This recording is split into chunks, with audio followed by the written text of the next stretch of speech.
enjoy being closer to the people. I also want to commend Mike for the song service because he was not aware that he would be leading singing until he got here. Because the person who was assigned was not able to be here. So he did a great job. I kept thinking, boy, I hope he knows every one of the songs, and he obviously did. So,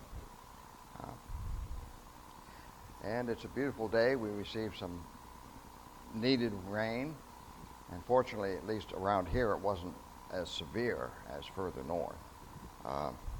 But we can be thankful that we did get some more good rain. How many of you played sports? Or how many of you watch sports? A few more, okay. Now, is endurance at all important in sports? Okay, I think so. I mean, a lot of times you'll watch a game and toward the end of the game, you can see the team that gets tired. They lose their endurance. And a lot of times, because they lose that endurance, the other team can then score points on them. When I was in high school, I ran track and cross country. I ran long distance. I still do some running today. And especially in long distance, the person who loses the energy is the one who often will lose the race. And I can remember, and even to this day when I'm running, the harder part is not when you start, it's as you continue. And toward the longer you go, the more you need that endurance to follow through. Well, this passage here in Hebrews starts out by reminding them of what he's just described in the previous chapter. All the witnesses of faith who've gone on before them. And what he's trying to do is to encourage them to throw off everything that hinders us. You know, when you're running, you don't want to be running with a whole lot of stuff on. You don't want to run with shoes like this. Okay? You don't want to run with, a backpack on.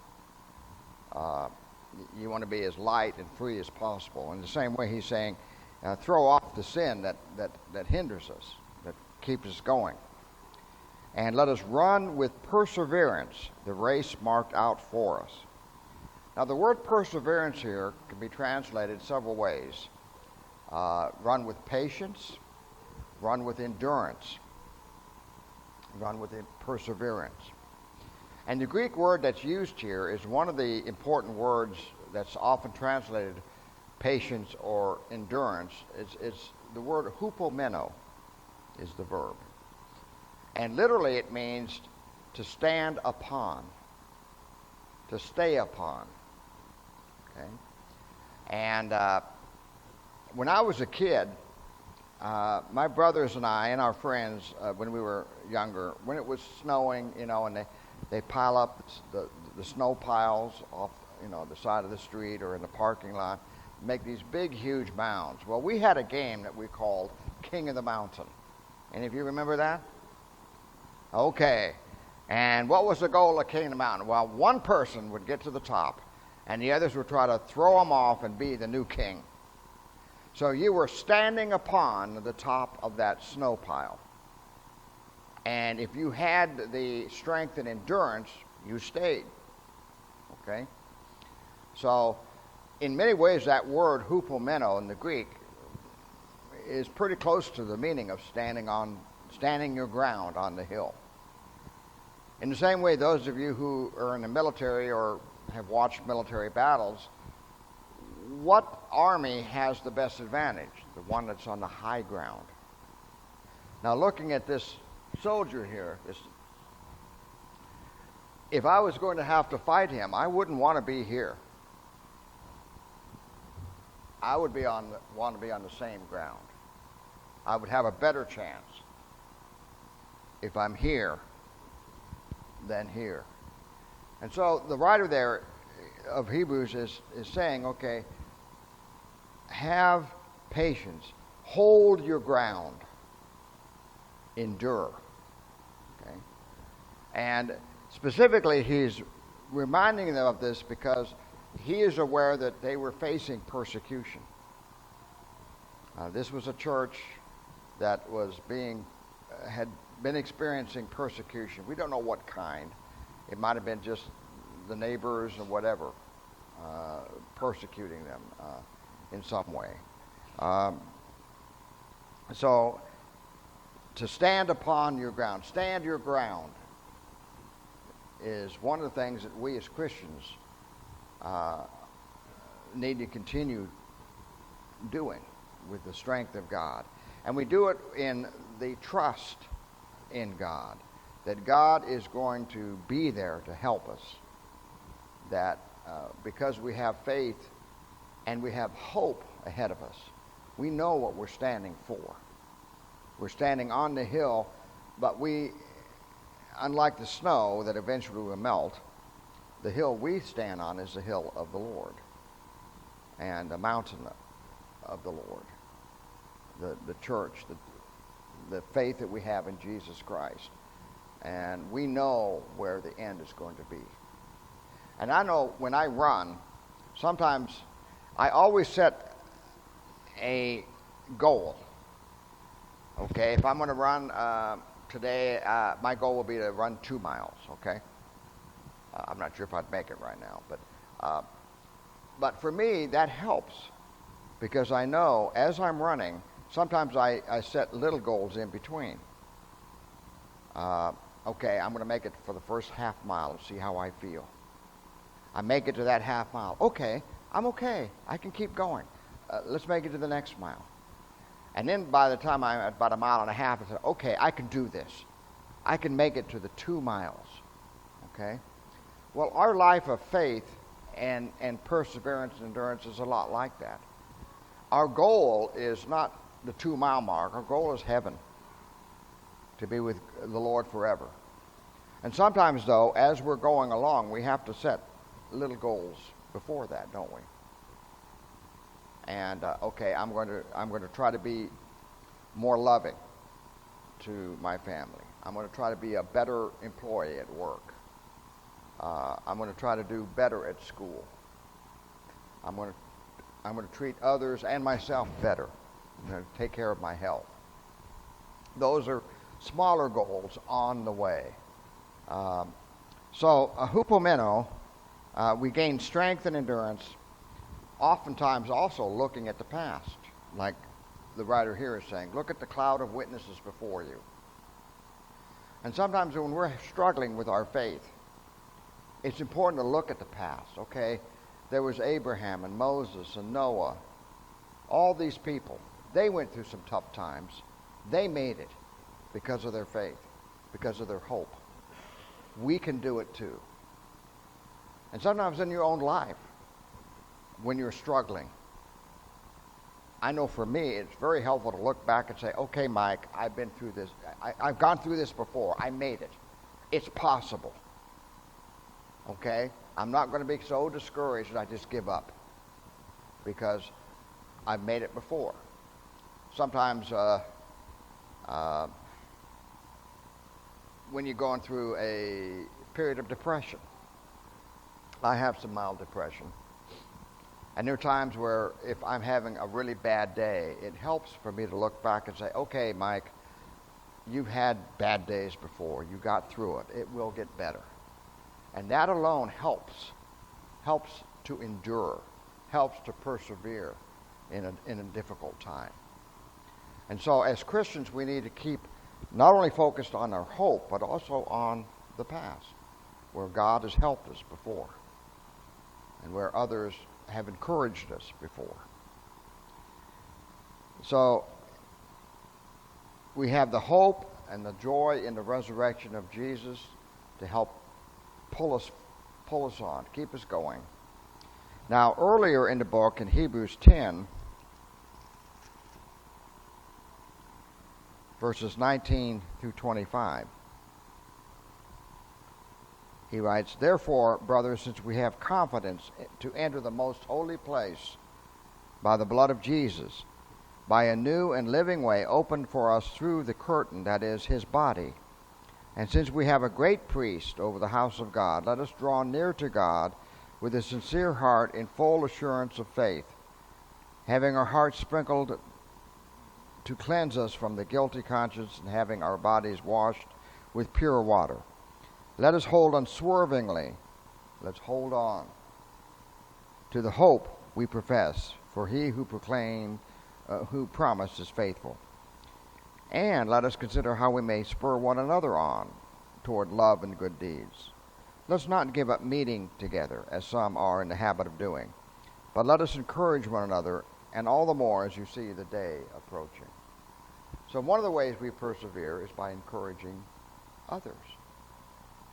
And one of the reasons we're here today is that we're here to encourage one another, to worship God, to encourage one another. And sometimes it's important to remember that when you're going through a tough time and you're not sure, oh, should I go to church or not? Well, maybe this is exactly what you need. You need that fellowship. You need that contact. You need that encouragement. You need someone maybe to talk to about something you're going through. Okay? So part of endurance, standing firm, standing your ground, is also standing ground with your brothers and sisters. Now, in the Bible, in the New Testament, there's also another kind of patience, a different word. And let me encourage you to turn to 1 Corinthians 13, 4 through 7. Very famous passage about what love is. But notice the first thing he says. Love is patient.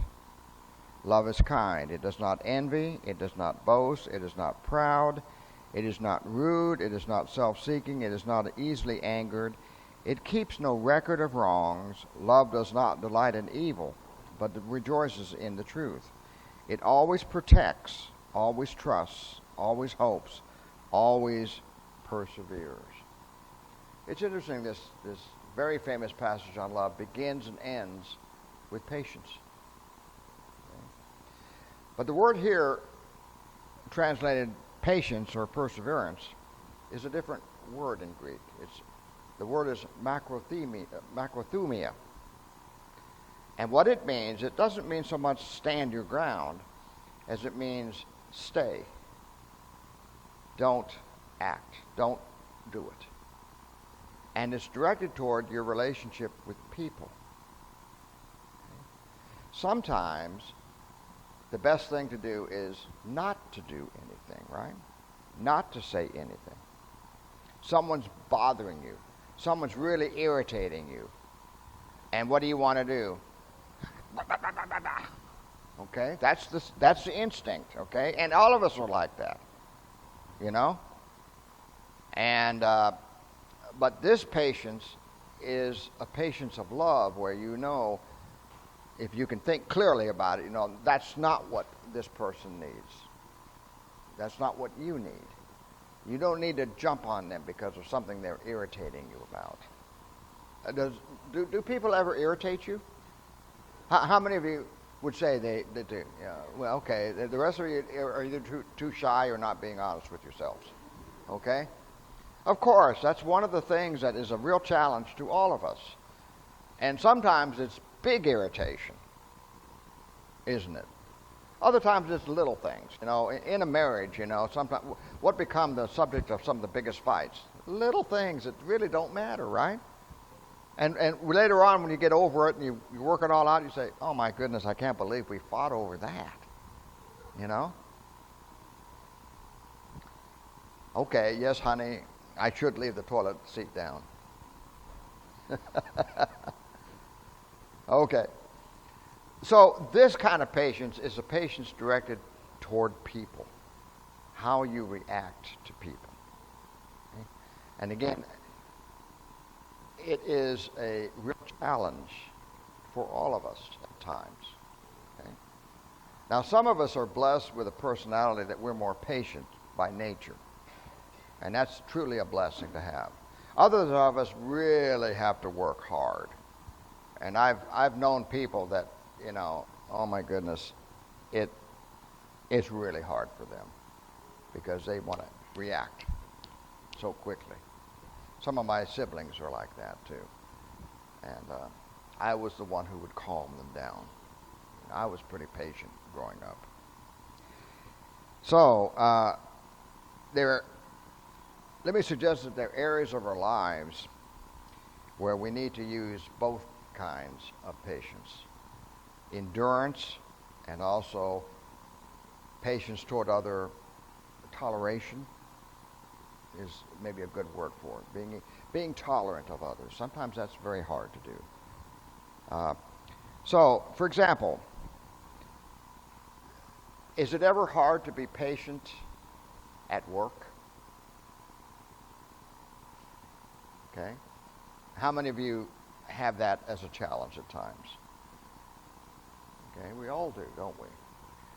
Okay. Sometimes you get out of bed, you don't feel like going to work. When you go to work, it's just like, oh, how am I going to get through this day? Well, the hupomeno patience is needed, endurance, hanging in there. Okay? And then when you're at work, some people just irritate you. Or maybe certain policies. Now, my oldest son, John, and Larry can relate to this, at their work, they just changed a whole new system. And it has been very hard for everybody to deal with the new system. Okay? But again, patience is necessary. You don't want to be grumbling and, creating more difficulty with a difficult situation. Okay? I know what that's like. When I was at Omaha Public Schools, they would change all the forms every few years. I said, oh no, everything was working fine. Now we've got to learn a new system, and the first year it takes at least a year for the bugs to get worked out. And some of my colleagues were not people who could handle change at all very well, and you'd have to console them. Said, no. Okay, if you put it in this way, the computer will not blow up. Okay, it's not that bad. But so at work, there are times where people at work. Maybe people were supervising. They're not doing what they should be, or they're wasting time, or they're gossiping and creating all sorts of personal problems because of that. And again, how many of you experienced or seen that at work? Yeah. One of the advantages I had being a speech pathologist at 9 different buildings is I couldn't get too involved in all the personalities and the politics. That was one of the joys that I felt. But a lot of my colleagues, they had to struggle. I can't believe she said this or she did this. Okay.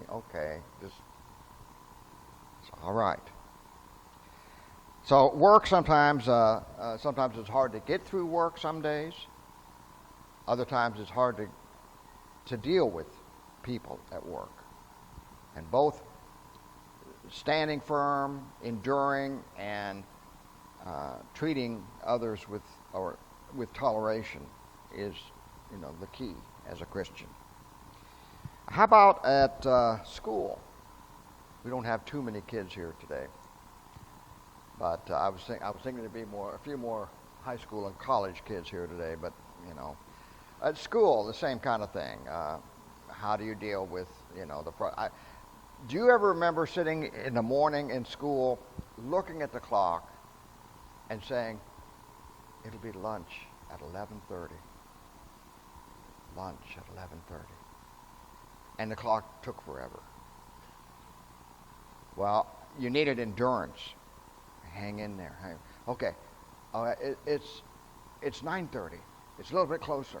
Okay, that's suddenly, But I can remember in grade school doing that. Okay, if I can just make it to lunch.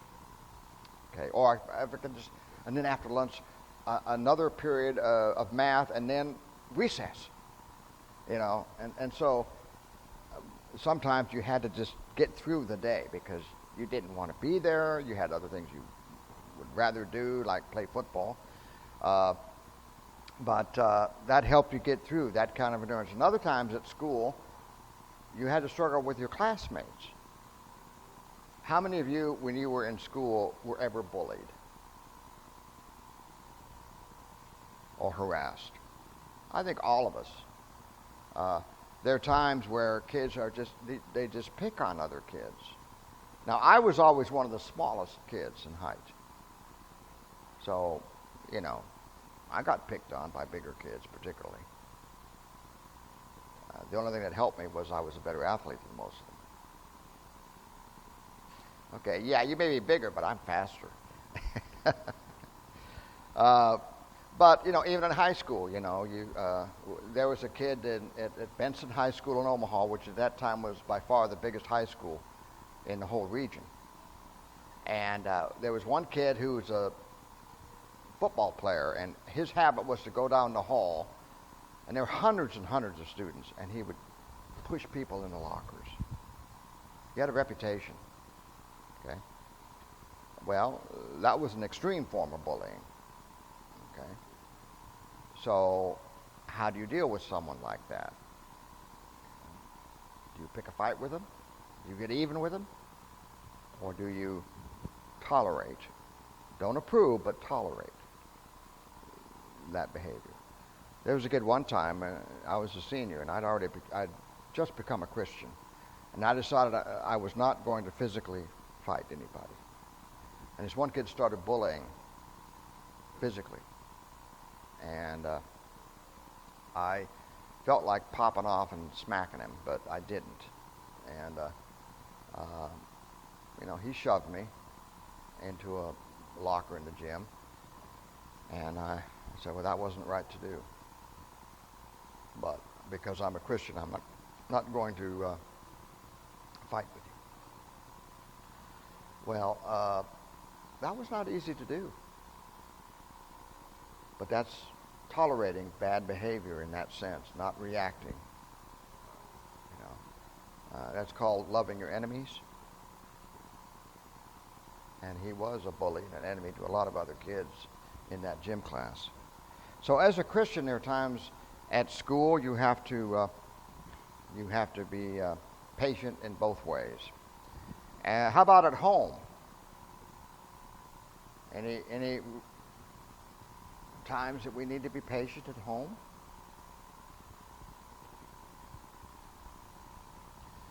Well, those of us who have children, are there times where you just wanted to yell at your kids? You wanted to smack them? And again, it's hard to tolerate, but sometimes you have to let some things go. One of the things I learned working with the behavior programs is choose which mountain to fight on. And with kids, your own kids, that's very true sometimes. Okay? And endurance. Sometimes it's hard to go through a difficult time. Let's say one of your children is sick. Do you have the endurance to hang in there? To keep encouraging? To keep positive? Or when you yourself are sick, sometimes that's hard too, isn't it? Being able to deal with each other as a family at home is sometimes the biggest challenge as Christians. Endurance and toleration. Being able to let things go sometimes. Now, the wise husband learns to let some things go with his wife. And the wise wife, likewise. There's some things that irritate us. There's some habits we all have different habits that might irritate our spouse. Is it that important? Yeah, it'd be nice if we could change them to our perfect ideal. But we're not perfect. And we're not ideal. And you have to learn to accept certain things about your family members. How about in the community? Do we need patience in the community? Again, sometimes you'll find some people. Well, I've had people yell out the window certain things when they're driving by that aren't very complimentary, to say the least. So, do I yell back? Do I become just like them? Jerks? Okay. Or let's really get down and personal. How about driving?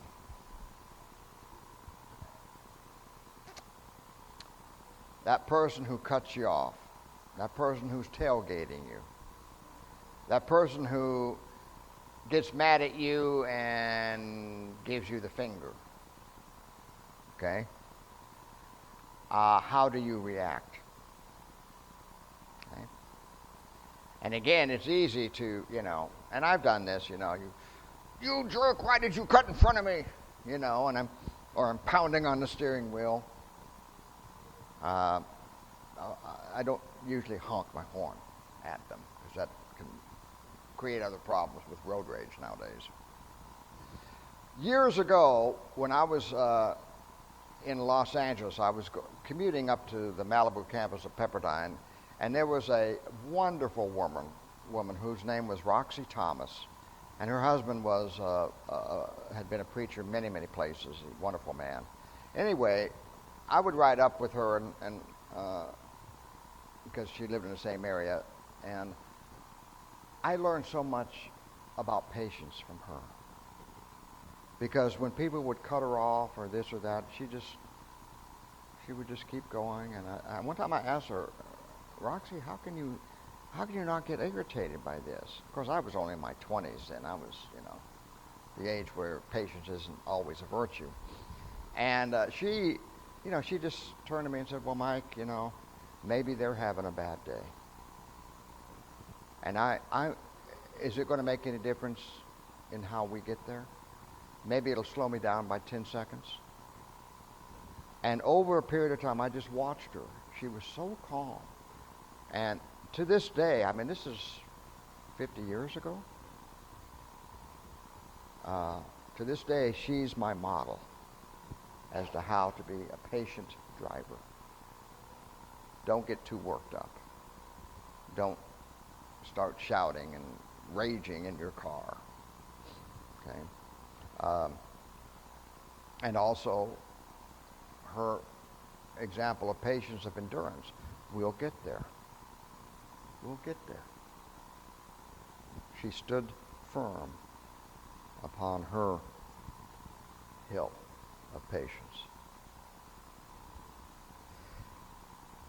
Finally, I think there are times we overlook the fact that we sometimes need to be more patient toward ourselves. And the way that this applies to me is that sometimes I'm the hardest person on myself. In fact, all of my family, my siblings, my friends would tell you, any sports I play, I'm not competing against others. I'm really competing against myself. And sometimes, if I'm not doing as well as I think I should be, I really get upset. I can't tell you how many of my youngest brother particularly, he and I have worked out for 50 years together, and there are times he'll have to say, okay, Mike, it's okay. It's okay. And, of course, I have to do the same thing to him sometimes. It's okay you're not running as fast as you used to when you were 25 years old. Okay? But even spiritually, too, sometimes we get down on ourselves. And yes, we should be accountable. We should be aware that we're falling short. But don't get down on yourself so much that you get discouraged. You need that patience to keep enduring, to keep yourself at an even stage as you're spiritually running your race. So patience, be patient toward yourself at times. Don't be so hard on yourself. Yes, you're not where you want to be. Yes, you're imperfect. Yes, you messed up again. But ask God's forgiveness. Ask for His strength. Move on. Don't keep in that rut. Oh, I can never do right. That's not true. Okay? We are running a race, and sometimes we have to go mini goal by mini goal until we get to the supreme goal. Jesus, the writer of Hebrews reminds us, is the supreme example of patience, isn't he? What did he endure? The cross. He knew it was coming. And he endured the persecution, the insults of others. He endured the pain, the suffering, the feeling of ultimate sin. My God, why have you forsaken me? He knows our pain because he felt it. And so Jesus is the supreme example of both kinds of patience. He stood upon, so to speak, the cross. And he tolerated all of us by dying for us and giving us a chance of redemption.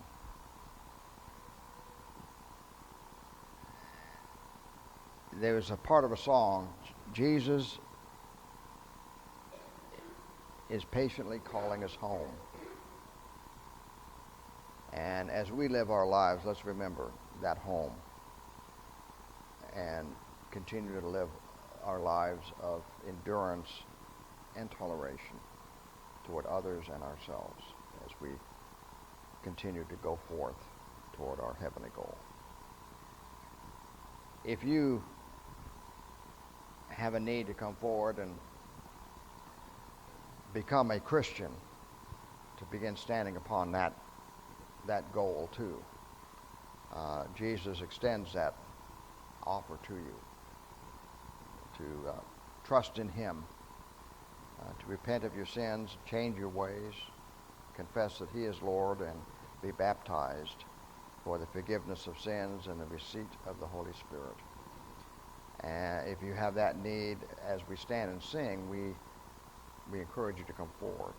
Likewise, if you as a Christian have a need to share something or to express a need, this is also a good opportunity to come forward as we stand and sing.